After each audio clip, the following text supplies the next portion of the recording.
What's up mga kaguro at mga mag-aaral? Welcome back sa ating General Science Discussion videos. Panibagong quarter, panibagong kaalaman.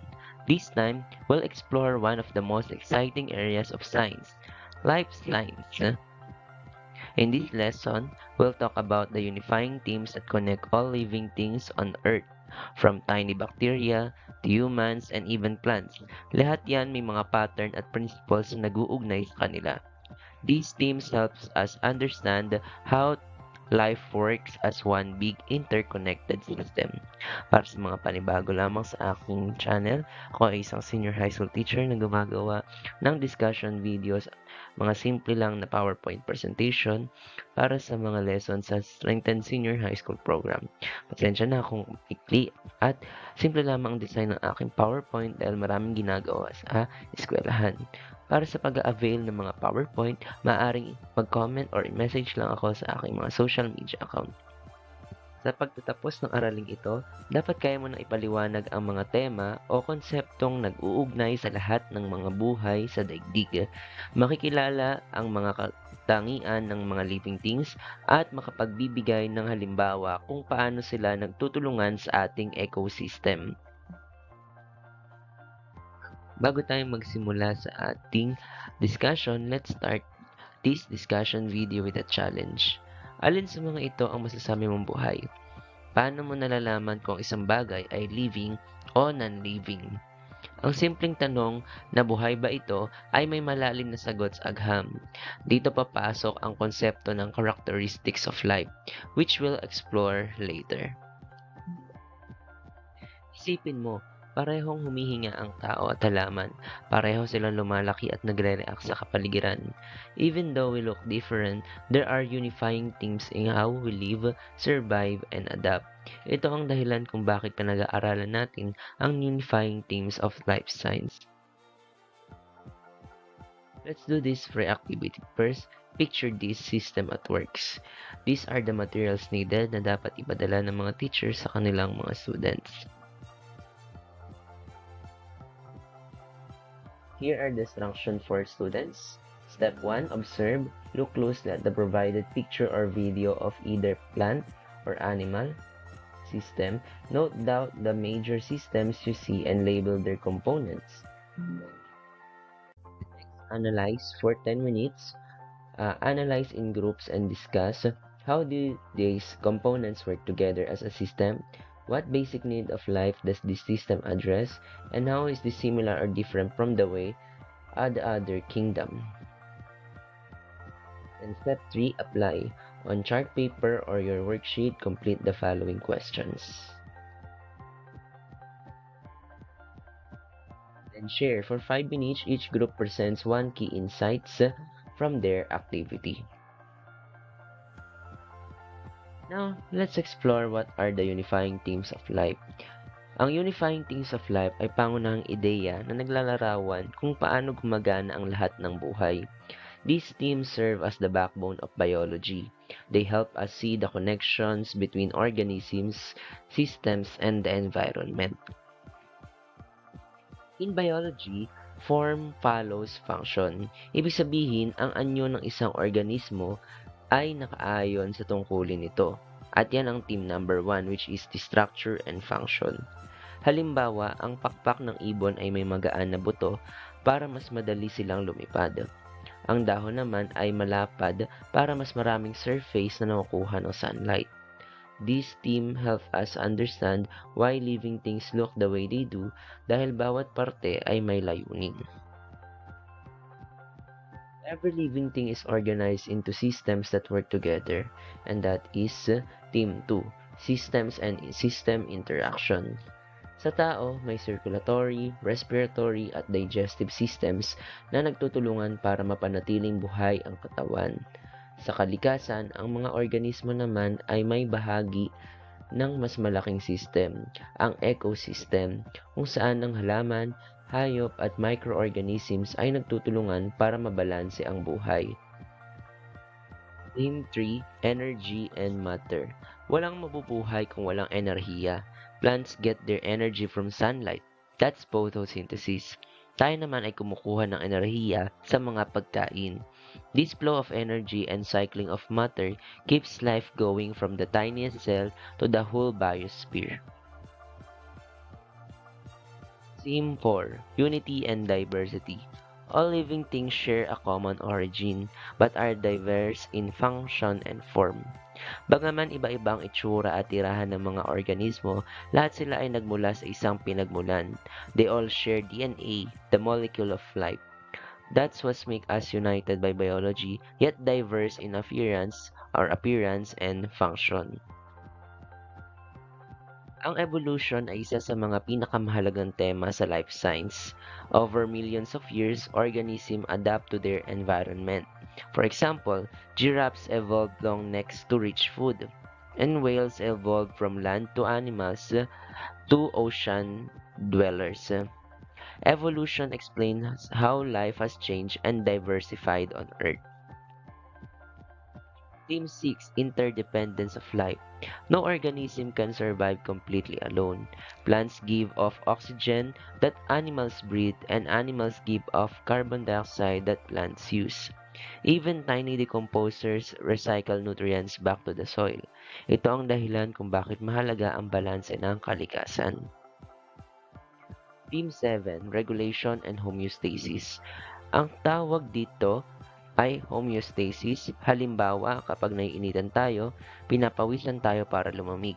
Ang halaman naman nagbubukas o nagsasara ng stomata para kontrolin ang tubig. Homeostasis keeps organism balanced para tuloy-tuloy ang buhay kahit may pagbabago sa paligid.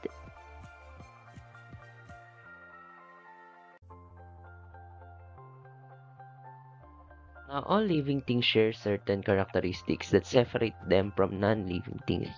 Buhay ang isang organismo kapag ito ay binubuo ng cells, lumalaki, nagpaparami, nagre-react sa paligid at nakame-maintain ng balance sa katawan. Pag pinagsama ang lahat ng ito, nagiging malinaw kung ano talagang ibig sabihin ng life. Slisahin natin ang bawat characteristics of living organisms. First, all living organisms are composed of cells. Ang tawag dito ay the basic unit of life. May mga nabubuhay na binubuo lang ng isang cell tulad ng bacteria at amoeba na kayang gawin lahat ng life processes ng iisang cell lang. Tayo namang mga tao at halaman ay multicellular, ibig sabihin binubuo ng maraming cells na nagtutulungan. Each cell has a specific job. Muscle cells for movement, nerve cells for messages, and plant cells for photosynthesis. So no matter how small or big an organism, life always begins with a cell. Organization. Living things show biological organization. Ibig sabihin, maayos ang pagkakaayos ng bawat bahagi ng katawan mula sa pinakamalait hanggang sa pinakakomplikado. For example, cells combine to form tissues, tissues builds organs, and organs form system that make up the whole organism. Ganito rin sa mga halaman. Root cells form root tissue which make up the root organ and absorbs water. This organization keeps life functioning smoothly, parang isang team na may kanya-kanyang trabaho. Every living thing performs metabolism, the sum of all chemical reactions inside the body. Ito ang proseso kung saan ang organismo ay kumukuha, gumagamit at nag-iimbak ng enerhiya. Plants perform photosynthesis to produce their own food using sunlight, carbon dioxide, and water. Humans and animals, on the other hand, perform cellular respiration to break down food and release energy. Pinag-aralan nyo na ito nung kayo ay nasa junior high school. Without metabolism, life cannot continue. Energy is what fuels every movement, growth, and repair. Growth and development is another important sign of life. Ang growth ay simpleng paglaki tulad ng punla na nagiging puno o sanggol na nagiging adult. Development, on the other hand, means changes in form and ability. So, more on quantitative change ang growth, while qualitative change naman ang development. Halimbawa, sa growth, nagbabago ng size. Sa development, pwedeng nagbabago ng level of intelligence, o kaya naman ay nagmamature. So for example, a caterpillar develops into a butterfly and humans undergo puberty where the body matures. So yun ay development. These processes are controlled by the organism's DNA, its biological blueprint. For life to continue, organisms must reproduce o magparami. Reproduction ensures that species do not go extinct. May dalawang paraan ito at napag-aralan nyo na nung kayo ay grade 5. Ang asexual reproduction, like bacteria dividing into two or yung binary fusion. Meron din yung budding kung saan may tumutubong organism dun sa may parte ng katawan ng isang animal or ng isang halaman. And then, meron din tayo yung fragmentation and regeneration kung saan yung mga parts na naputol ay tutubuan ng panibagong parts ng katawan at magiging individual organism. Meron din tayong asexual reproduction by means of vegetative propagation sa mga halaman. May kanya-kanya silang paraan ng pagpaparami like pwede doon sa mga buds nila, sa rhizomes, bulbs, yung mga ganon. And sexual reproduction in humans and animals that produce offspring. So, meron din yung iba't ibang types. Meron tayong internal and external fertilization and also yung way ng panganak. Yung oviparous kapag nangitlog, viviparous kapag live birth, and ovoviviparous kapag combination ng oviparous and viviparous wherein egg siya sa loob ng katawan and then napipisa na rin ang nagkakaroon ng live birth. So that's just a review of lesson that you have already learned dapat nung kayo grade 5. So through reproduction, organisms pass on their genes to the next generation. That's how life sustains itself. Every living thing can detect and respond to stimuli, mga pagbabago sa paligid. For instance, kapag malamig, nanginginig ang katawan mo para makabuo ng init. Kapag maliwanag naman, nagpipikit ang mata mo para protektahan ang retina. Plants also respond kapag naiilawan. Lumiliko sila patungo sa araw sa proseso na tinatawag na phototropism para mas makapag-survive sila at maraming light na makuha. Meron din kapag nahawakan, katulad sa makaya, that is called thigmotrophism, nagre-react sila at tinitiklop ang kanilang mga dahon. Meron din tayong geotropism kung saan yung mga ugat ay naghahanap ng nutritious soils kaya kung saan silang direction na pupunta. Homeostasis means balance, the ability to keep internal conditions stable. Kahit mainit sa labas, nananatiling nasa tamang temperatura ang ating katawan dahil pinagpapawisan tayo. Kapag malamig, nanginginig tayo para mag-produce ng init. Implants the stomata closed to prevent water loss during hot weather. This constant adjustment keeps living things alive and functioning properly. Adaptation and evolution are long-term processes that help organisms survive environmental challenges. For example, polar bears evolved thick fur and layers of fat to withstand freezing Arctic temperatures. Cacti developed water-storing system to live in deserts. Through evolution, living things change gradually to become better suited to their surrounding, and that's why life continues to thrive despite constant change.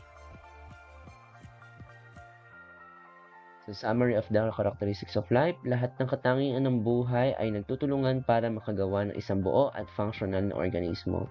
Cells make up the structure, metabolism provides energy, reproduction continues life, and adaptation ensures survival. These 8 characteristics are what make life truly alive. Now, this is just a comparison of plant system and animal system. For nutrient and transport, plant system uses xylem and phloem. Xylem for water going upwards and phloem for food going downwards. And for us, we use our circulatory system. Gas exchange, plant system, stomata. These are the openings in the plant leaves, and in animals, we have lungs or gills. For reproduction, ang ginagamit nila sa plant, ang reproductive system nila is their flowers and they are produced through their seeds, and we have reproductive organs naman sa mga animals. In response to their stimuli, nabanggit ko kanina, plants have tropism, geotropism, potropism, and thigmotrophism. And then, as we use our nervous system. Then for waste removal, we have lip drop, transpiration for plants and excretory system, which includes our digestive system and integumentary system. Makikita natin ang mga temang ito kahit sa araw-araw na buhay. So, syempre, we are living things kaya nararanasan natin ito palagi. Kapag pinapawisan tayo, that's homeostasis. Kapag lumilipad ang mga ibon tuwing taglamig, that's interdependence and adaptation. Every moment, life science is happening around you. Let's check your understanding. Try to answer these quick questions based on what we discussed. Think about it. Paano kung kakonektado ka sa ibang anyo ng buhay sa mundo? The air we breathe, the food we eat, and even bacteria in our gut. All of these remind us that we're part of one big web of life. All life is connected by shared patterns, and we are part of that living systems. By understanding these unifying themes, we see that life is not just about survival, but about connection, balance, and harmony. Thank you to the development team of the lesson exemplar from which some parts of this discussion video was based. Once again, ako inyong online teacher, Sir Franco. Maraming salamat sa inyong panonood.